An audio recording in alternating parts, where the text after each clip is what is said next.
राजस्थान के जैसलमेर में भगवान श्री कृष्ण के एक दयालु भक्त थे जिनका नाम था रमेश चंद्र। उनकी दवाइयों की दुकान थी। उन्होंने दुकान में भगवान श्री कृष्ण की एक छोटी सी तस्वीर एक कोने में लगी थी।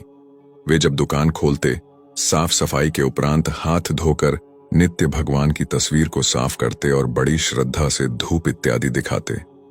उनका एक पुत्र भी था राकेश, जो अपनी पढ़ाई पूरी करके उनके ही साथ दुकान पर बैठा करता था।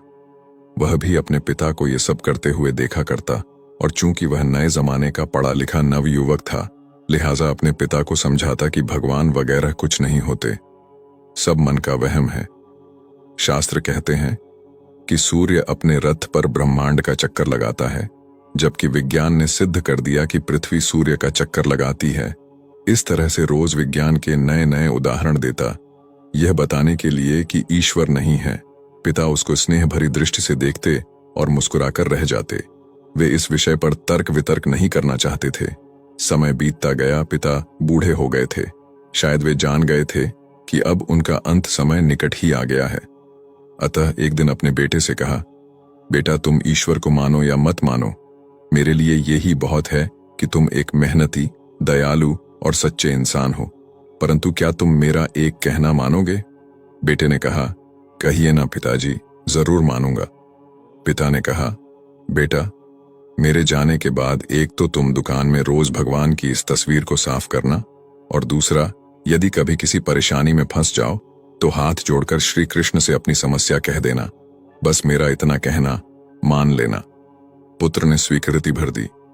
कुछ ही दिनों के बाद पिता का देहांत हो गया। समय गुजरता रहा। एक दिन बहुत तेज बारिश पड़ रही थी।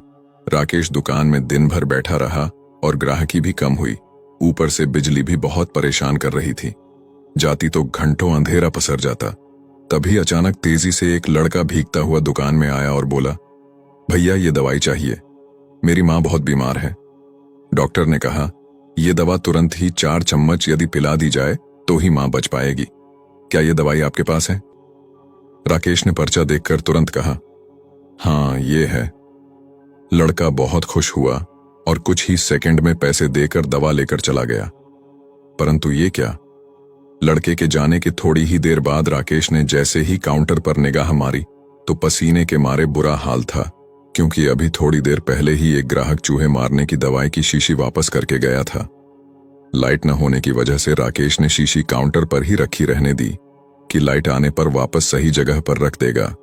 पर जो लड़का दवाई लेने आया था वह अपनी शीशी की जगह चूहे मारने की दवाई ले गया और लड़का पढ़ा लिखा भी नहीं लग रहा था। हे भगवान!